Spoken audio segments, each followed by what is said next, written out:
Welcome back to Lions News Fan Report, Motor City Faithful. Today, we're shaking the foundation of Ford Field with a bombshell. The Detroit Lions have just named a stunning new head coach, and his very first public proclamation set the internet ablaze. He didn't tiptoe around the obvious, he doubled down, vowing that Jared Goff is already in the upper echelon of NFL quarterbacks. You heard that right. On day one, our fresh-faced leader is preaching unwavering confidence in Goff's talents, and we've got every detail on what this bold declaration means for the future of our beloved Lions. Let's break down the moment. The press conference was scheduled as a routine introduction. New coach steps to the podium, thanks the ownership, outlines his vision. But the moment he opened his mouth, jaws dropped. With cameras rolling and national media staring down their lenses, he stated, "Jared Goff has proven to me that he belongs at the top. Period. He's efficient, precise, and can lead this offense to heights we haven't yet imagined. In my book, he's already in the upper echelon of quarterbacks in this league." Think about that. No caveats, no qualifiers, no "we'll see" or "we'll watch him grow." He cemented Goff's status as a premier signal caller right out of the gate. And make no mistake, this is the same coach who in previous stops was lauded for his quarterback development, turning mid-tier passers into Pro Bowl talents. If there was ever a vote of confidence to ignite Goff's season, this is it. So, who is this bold new tactician steering the Lions' ship? While the organization maintains some secrecy around internal deliberations, multiple insiders confirm the choice is offensive-minded, with a proven pedigree of maximizing QBs. Rumor has it he cut his teeth as a quarterback's coach before ascending to OC duties, and under his guidance, 2 different teams saw their passers post career-best numbers. That blueprint aligns perfectly with Detroit's ambition. Leverage Goff's rifle arm and surgical precision to build an aerial attack that strikes fear into NFC defenses. Now, let's dive into why Goff's position in that upper echelon truly matters. Last season, under Dan Campbell's physical run-first approach, Goff posted 4,479 passing yards and 30 touchdowns, the best numbers he's ever delivered. Diagnosticians of the game praised his pocket presence on third downs, his knack for hitting the tight window between zone defenders, and his clutch late-game comebacks. Yet, despite those achievements, pundits and fans alike wondered, can he do it again? Can he sustain that level when the schedule toughens? Enter our new head coach, smashing through the doubt with unwavering endorsement. That declaration doesn't just reflect blind optimism. It signals the offensive philosophy to come. Pass first, strike deep, and empower Goff to make the high-end throws we know he's capable of. What could this look like schematically? Imagine an offense built around play-action-heavy concepts that leverage Goff's timing. Think inverted veer runs with T.J. Hawkinson leaking into the flat, luring linebackers and then sending gas to the second level. Watch Goff deliver dart-like crossers to Amon-Ra St. Brown in open grass. Picture phalanxes of shotgun formations, with motion shifts to identify coverage, followed by quick high-low concepts that let Goff settle in the pocket, uncovering seams for Khalif Raymond or David Montgomery on those explosive wheel routes. Our new coach was notorious in his previous tenure for a quarterback-friendly passing tree that simplified reads without dumbing down the challenge, ideal for a precision passer like Goff. Let's entertain some what-ifs. What if this bold proclamation unlocks Goff's ultimate form?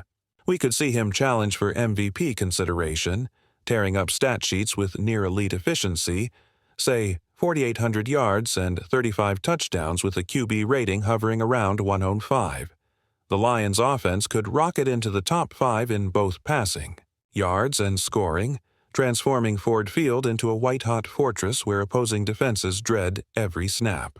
Combine that with our roaring defense, and don't forget this coach is reputed for emphasizing turnover generation, and suddenly Detroit becomes a legitimate Super Bowl dark horse.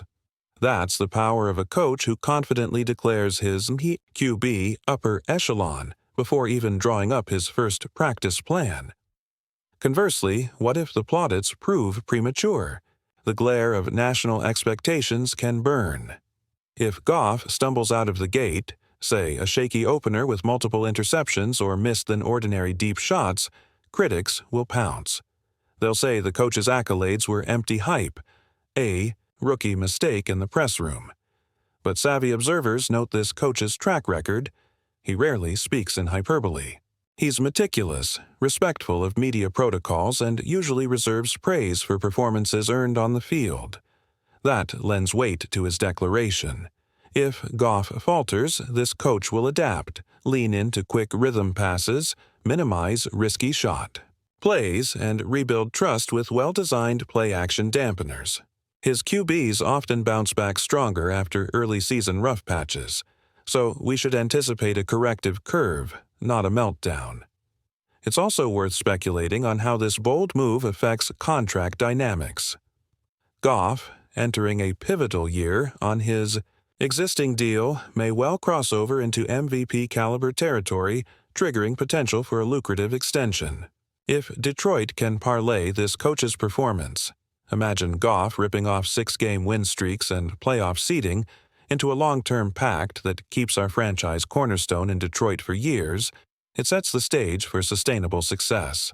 Front office architects will be watching how the coach elevates Goff's market value, then negotiating an extension that ensures we build around him, not chase off-season uncertainties.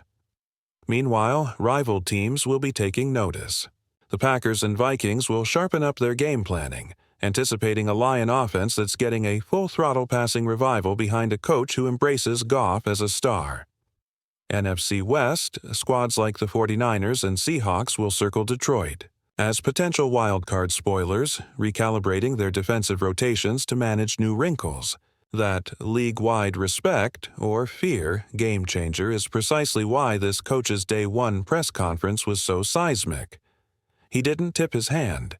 He dropped the entire deck of cards onto the table, shuffling with gusto in full view of opponents. And let's not overlook the fan energy this declaration ignites.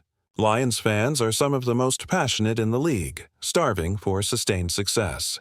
You can already see Twerk and Unleash Goff trending on X, with highlights spliced over clips of past Lions playoff heroes. Social media forums and tailgate groups are buzzing. We finally have a coach who isn't hiding behind skepticism. He's trusting Goff like we trust Goff. That collective pulse will swell Ford Field attendance and amplify crowd noise, turning pre-snap jitters into home field advantage gold. The synergy of coach message plus fan passion plus quarterback excellence is a recipe for an electrifying season launch. Now, let's take a quick detour into the coach's philosophical roots. In his previous stops, he emphasized a player-first culture, painted locker rooms with motivational murals, customized playbooks with individual highlights, and routinely invited entire position rooms to film breakdowns with him on the whiteboard. Reporters have noted he buys meals for the offense group after big wins, forging bonds that translate into trust on every play. Under his regime, his QBs often have Coach of the Year worthy seasons, because he's adept at dialing up strengths while shoring up weaknesses. Goff, who thrives on preparation and detail, will find a natural ally in this coach. That compatibility is just as critical as any schematic fit. Finally, consider the long game. Assuming we secure this coach's services and his bombing endorsement, for Goff, what's next?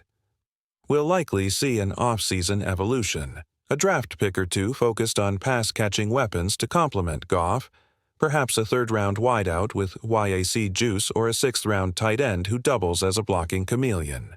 Free agency signings to fortify the offensive line, ensuring Goff's sanctuary in the pocket. And perhaps a trade or two to bring in a veteran slot corner to tighten up our secondary, knowing that an explosive offense demands equally elite pass defense. The pieces will all revolve around the nucleus of Goff Plus, his new coach plus a hungry roster ready to chase Lombardi.